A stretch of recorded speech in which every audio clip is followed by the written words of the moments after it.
I'm Mark Matsumoto and welcome to my Tokyo kitchen. I've shown you my recipe for horenso no gomae or sesame spinach before, but today I want to show you a different Japanese salad called ohitashi that's made by soaking boiled spinach in a savory dashi broth. It's a recipe my mom often made when I was growing up, and it makes for the perfect side dish for any Japanese meal, so let's jump into the ingredients. The first thing you're gonna need is a bundle of spinach, and I've got about 340 grams of beautiful organic spinach. The soaking liquid is dashi based, and I'll tell you all about this in a minute.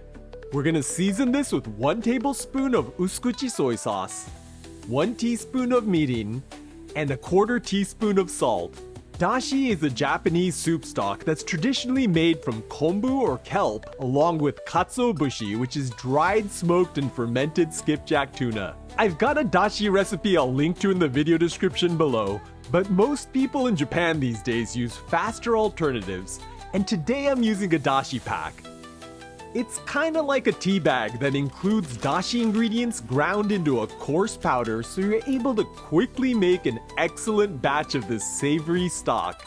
To use it, I'm adding 2 cups of water to a pot, along with the dashi pack. Then I'm gonna bring this to a boil and let it simmer for about 5 minutes. While we wait for that, I want to take a moment to thank all of you who've signed up for my weekly recipes over at marksrecipes.com. It's where I share the easy home-cooked meals that I make for my family here in Tokyo, like this luscious ginger braised tuna belly, this sweet and sour eggplant, or this easy kabocha squash pasta, and your membership helps to support this channel.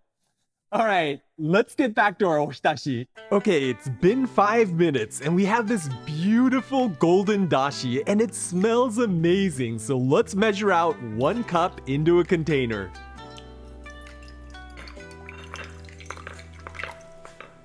Then I'm gonna add the soy sauce, mirin, and salt.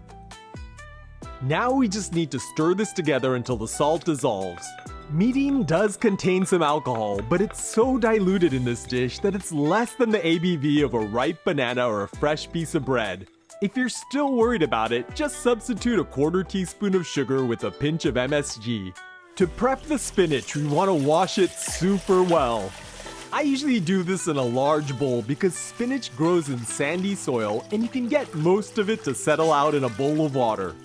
The only thing you need to watch out for is that some of the dirt gets trapped in between the stems where they meet the root. To get at it, you can pull the stems back like this and wash them under running water. Be sure to change the water in the bowl occasionally.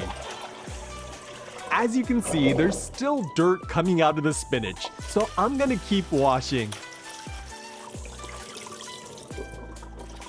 Once you're not getting any more grit at the bottom of the bowl, our spinach is clean, so let's cook it. I've got a large pot of boiling water here, and I'm gonna add the roots and stems first. We want to give these a head start so the leaves don't go mushy. After about 40 seconds, I'm gonna stir the leaves in and cook the spinach for about another minute. Okay, this is looking good, so I'm going to use tongs to transfer this to a bowl of ice cold water. This is going to rapidly stop the cooking and lock in that vibrant green color of the spinach. When the spinach is cold, pick up each one by the root end and line them up. If the leaves are tangled up, just swish it around the water to untangle it. Once you've gathered up all the spinach, start squeezing out as much liquid from it as you can, starting from the root end and working your way down to the leaves. The more liquid you squeeze out here, the more dashi the spinach is gonna soak up, so keep squeezing until you're not getting much liquid anymore. Now I'm gonna line the spinach up on a cutting board and trim off the roots. These are sweet and loaded with nutrients, so don't toss them out. Then I'm gonna cut the spinach into 2-inch lengths. Lining them up like this makes it easier to cut them to exactly the same length.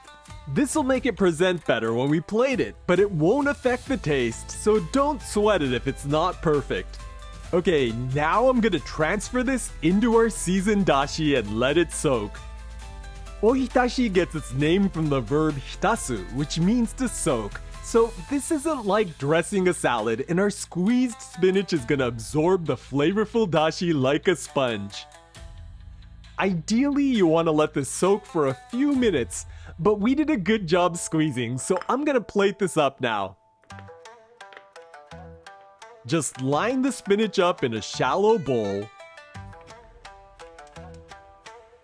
And then I'm gonna spoon over some of that flavorful broth. Then I'm gonna garnish this with a bit of yuzu zest for a pop of color. And our spinach ohitashi is ready to eat. This looks beautiful, so let's try it out. Itadakimasu. Oh.